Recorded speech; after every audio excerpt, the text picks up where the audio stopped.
Hello, my teacher colleagues and students who are pursuing their career in teaching. Uh, Welcome to this topic. Today we will be discussing about the teacher's academic responsibility of understand disability. I hope all of you would agree that academic responsibility is of something in the context of all children.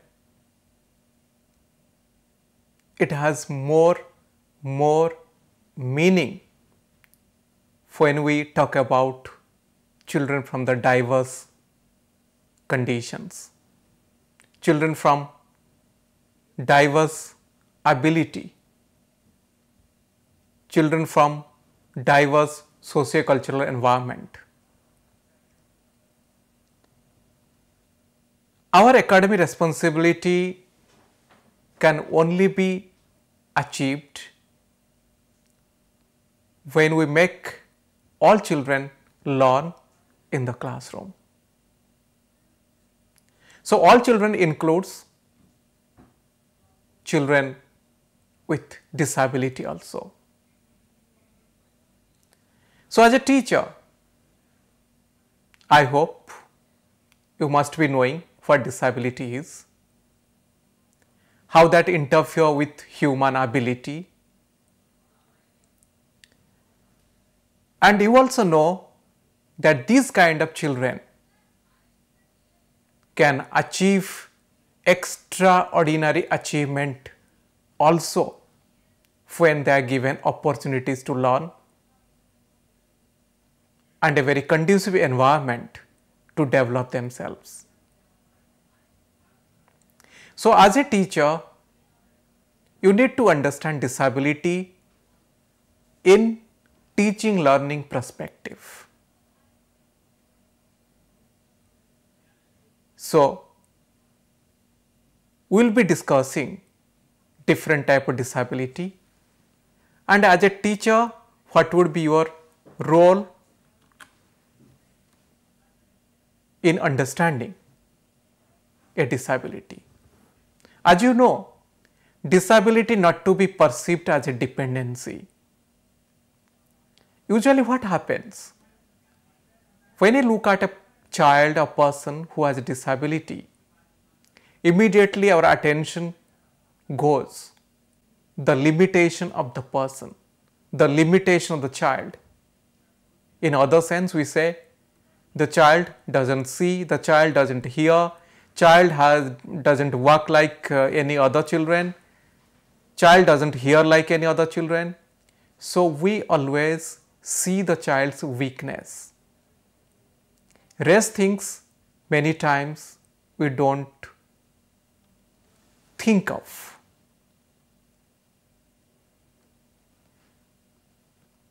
And other way, these weaknesses are again perceived as a dependency. If the child not able to walk, we think the child has to be dependent on other. If the child has a hearing problem, we think the child is dependent because we cannot communicate with the child. Child will not hear what we say, it means a child would be dependent. If the child has visual problem, then we feel the child cannot see the things. So, whatever would show to the child, whatever write on the board, the child will not able to see. So, child has to be dependent on others because child will not get whatever teacher would give in the classroom. So, this kind of perception of a dependency,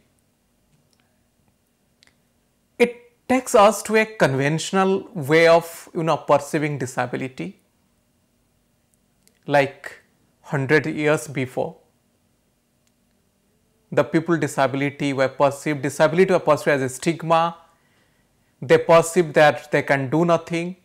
They perceived they are burden on the society, but today the things have changed. They have come out of the charity model. It's not the pity, it's not the mercy, they live their life. They have right to live, they have right to learn, and they are part of Right to Education Act also. So that gives right to be a member of this right based society. Can we do something that people with disability, the child with disability, is not dependent on others? For example, before a minute we discussed, a child with hearing loss would be dependent on others because whatever we say, the child will not able to listen. That's why the child will not able to learn in the classroom. Then child has to depend on others to understand the what concept being discussed in the classroom. Then what is the meaning of the child sitting in the classroom? So we know the child who cannot hear, we have to provide alternative means. If we are good in sign language, that's good, okay, you can sign, you can give some standard gestures so that the child understand the concept. Or like many advanced country, they have sign language interpreter, they assist the teacher, but not possible in every place, in every school. You can think of the number of students in our country we have, the number of schools, and we have hardly few number of sign language interpreters. So we have to be very practical, in the sense you have to supplement your lecture, that you highlight your points by writing. You make a concept chart, the topic, the important points, then you put bullets, then one by one you discuss in the classroom. When you bullet all these things or you highlight all the points, then you provide visuals, then you make the use of ICT, you use of film, video clips. I hope you are doing the best. The child is no more dependent on others. You have understood that once you compensate the child's hearing, rest would not stop. The child would be really a very active learner, would be a great learner in the classroom. Similarly, when you talk about a child with visual impairment, what you do? You bring models the child can touch, can understand. When you, for example, teaching an elephant, you cannot bring an elephant to the classroom. You have a very small model, the child can touch that model, can see how a really elephant is. Then you can describe how big the elephant is. You can draw different point in the classroom. You work think like you are climbing on the elephant. How many steps you have to put? 10 steps. The child will imagine how big an elephant is. And whatever you teach, whatever you write, you explain so that a child with visual impairment understand that. So you make classroom in such a way that that special learner is no more dependent on others. You don't make the child dependent. You make him or her as an independent learner in the classroom. But what you do, you compensate. You use different strategy. You use different multi media multisensory approach in your teaching learning process. That's the great thing you do. Can you imagine when you do these things in the classroom? You speak, you write, you show the models, you do the demonstration, you take the children out and you show them in the field. Can you understand a child even has difficulty to understand if has low low intelligence? Maybe you call child has intellectual disability, or maybe child has learning disability. All would be benefit. All would really be benefited. And think about a child without disability, how happy he would be. He will really admire the teacher.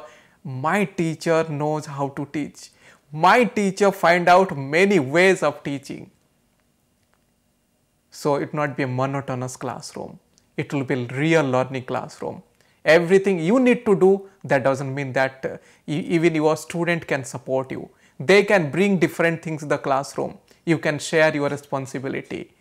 So if once you perceive disability not as a dependence in the classroom, not as a something they cannot participate, but as a challenge for everyone in the classroom to make classroom learning, I hope you win the race. As a teacher, we have been discussing understand disability. Doctor may say various type of disability. They may say, okay, this is because of some chromosomal abnormalities and it has led to some disability. Or the doctors say, okay, it was the child had a polio at the age of this, so now the disability is this. The doctor may say the child had a glaucoma or some kind of visual, some eye disease, now the child has this kind of visual impairment. Or the doctor may say he has 40% disability, 60% disability, 80% disability, but that suits to the doctor in the context of their medical or rehabilitation. But as a teacher, your concern is not what disability, by what factors, where the disability is, whether this disability is progressive or non-progressive. No, it's good you knowing those clinical aspect or knowing those medical aspect disability is always good. Teachers should know that, but the teacher's concern should be something different. So what should be the teacher's concern? The teacher's concern should be in three ways. Number one, disability in the context of accessibility. Accessibility, we talk about accessible to the school, that is physical environment, whether my child can reach the school comfortably. If the child has difficulty, what to be done? Child has difficulty in climbing the stairs, so is there any modification to be done or any support to be given so the child can climb the bus and they can come by that bus, or we need to have some kind of flexibility or some kind of changes in the transportation system, or disability, we look at that context, how the child uses the school bus. So from the school bus reaching the classroom, the stairs, if the child has a wheelchair, you can understand. You cannot just lift the child, giving a feeling of dependence to the child, that looks odd. If I have a ramp, or you have your classroom in the ground floor, or even the child who has difficulty in walking also may not use wheelchair. Do you have enough rods or bar support in the walls, on the corridor, in the classroom? Where the classroom has little bit space so that a wheelchair can turn. If the child has to go to the laboratory, so whether the lab is accessible, the child can reach the lab easily. Even accessibility does not mean that it only talks about child having physical or locomotor problem. Even a child with hearing loss also, whether your names of the classrooms or the labs or every places or canteen is clearly written, there is a arrow marks. They have, any child can just ask others, but they may have difficulty in asking others, or if they make some kind of gestures, so all may not understand. If it is written and if it is put some arrow mark, they can reach. And similarly, your school environment should be safe. Things are not scattered everywhere. Even a child with visual impairment, if it's slippery or something, sharp things is, or like many times what happens, construction going on, some bricks are just here and there. For example, for something, a child with visual impairment, if he or she falls down, have you taken care of safety? It's not only, it can happen to any child. So we make sure our environment is safe. Then we have, you can in the braille writing, or you can even use a relief. You know what a relief map is? That is something you can feel it, the map, by touching. It is little elevated things. Even you can have some elevated type of, they can make use of threads or something and put somewhere. Even a child with visual impairment can touch and know this is things. Or you provide some kind of support so that child reach in the classroom. So your concern is your things are accessible. Accessibility we don't talk about in the terms of the physical environment, talks about your instruction. When you give any instruction, whether everyone has understood? Have you thought of a child with intellectual disability also, that you have keep on giving multiple instruction at the same time, whether he or she can understand? How you can make your instruction simple so that every child understand? Give instruction one by one, not all instruction together. Even a child with visual hearing loss can understand the instruction if it is written on some slip of paper. That can be, both can be presented. So whatever the moment, whatever you say, then even the accessibility to the content, your curriculum, your the textbook, whether textbook is accessible. Now the technology has, if even you Google it, you can see how there are active technology that support people with a disability. Any paragraph can put in text to speech. Then you can think of things can be enlarged if child has low vision. And we want when you have children with visual hearing impairment, that their language should be simple, and you will have pictures, lot of pictures in the text, so that you can child can understand well. Having picture, it gives good accessible to the content, that can be even helpful to every child. So even accessibility to the question paper.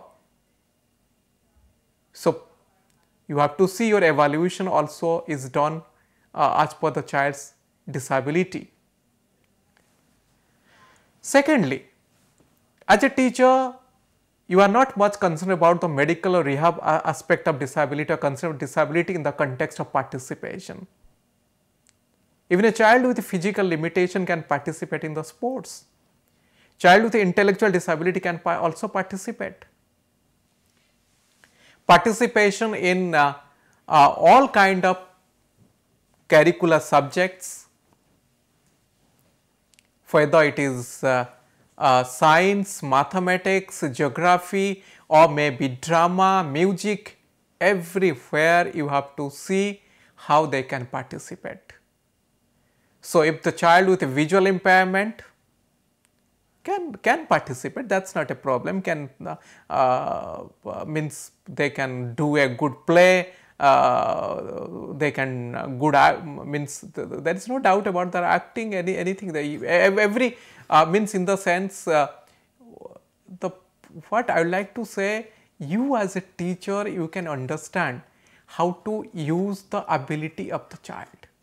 If any disabled child has, you have to compensate, or just ignore the disability and just think about how you can just use the ability in best possible manner in all kind of school activities.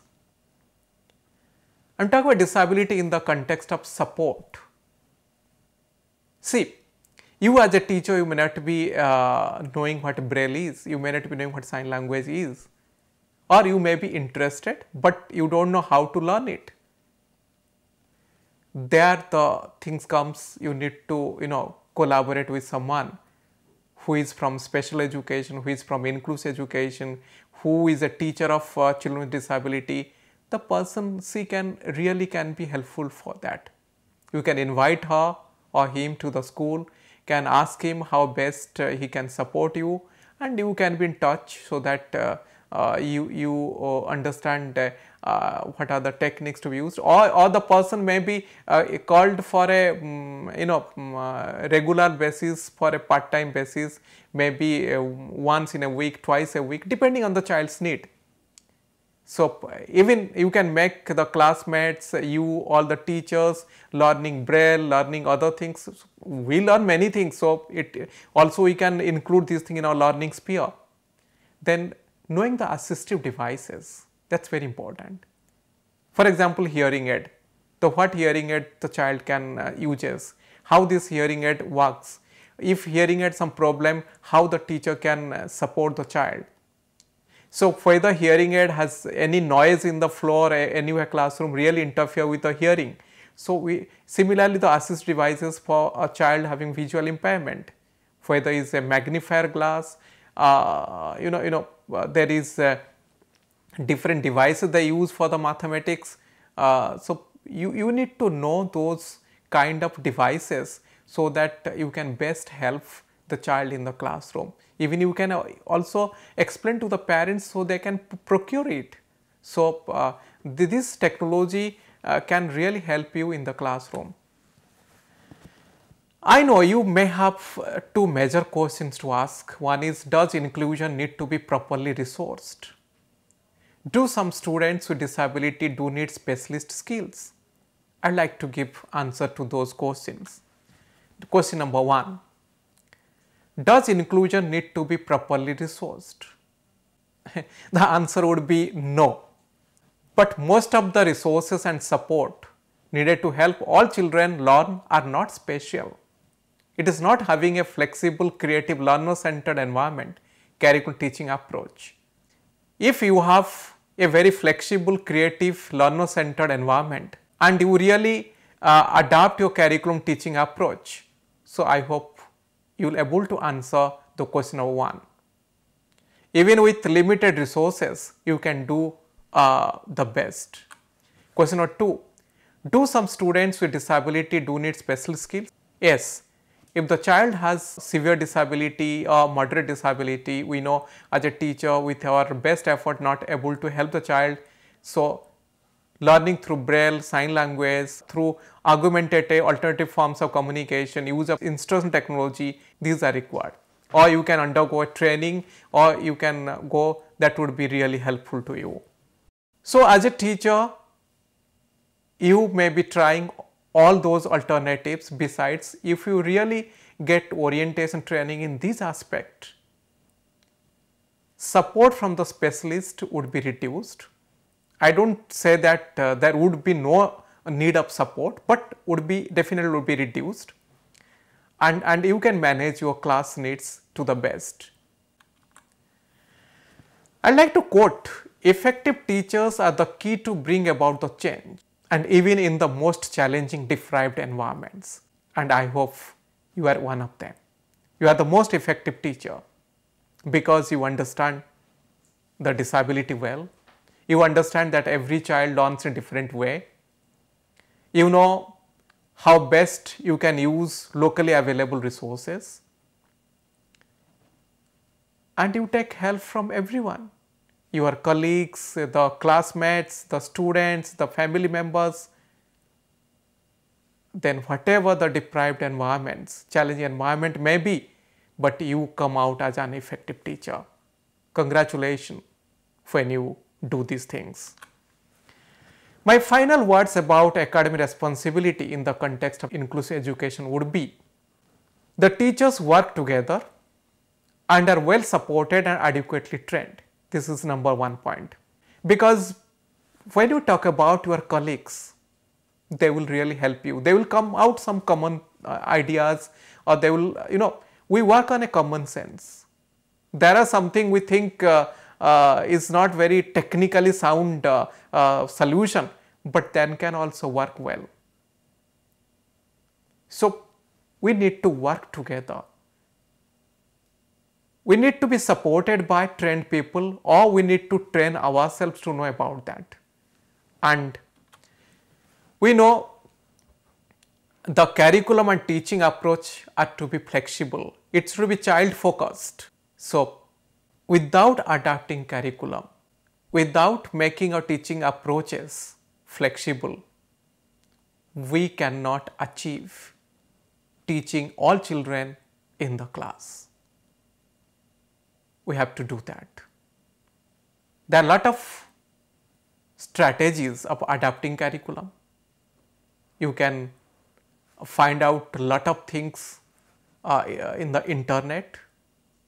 We call it accommodation and adaptation. Accommodation means what kind of flexibility you can provide, and adaptation means what kind of modification changes you can do, but your focus would be on the child. The child's needs to be fulfilled. So if you do that, then I understand in the inclusive classroom you really able to handle your academic responsibility in a very most vibrant way.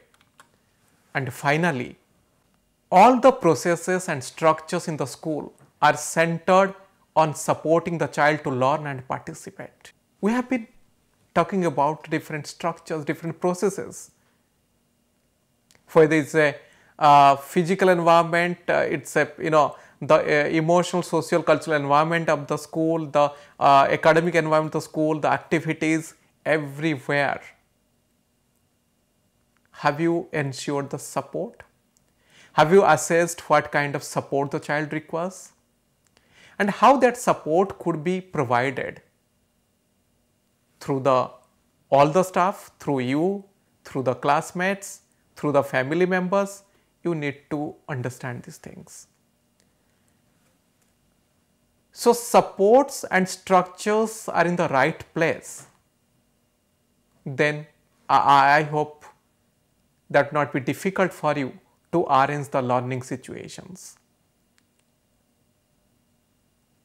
And if your learning setups are flexible and learning setup really take care of the child's disability as well as ability, then the child is easily welcome to that learning content, and that makes child participate in this world of learning, and you achieve the milestone. So in the nutshell, my colleagues, our dedicated teachers, I know you can do excellent when you ensure that you deliver your best academic responsibility in the context of inclusive education in a diverse classroom. Thank you.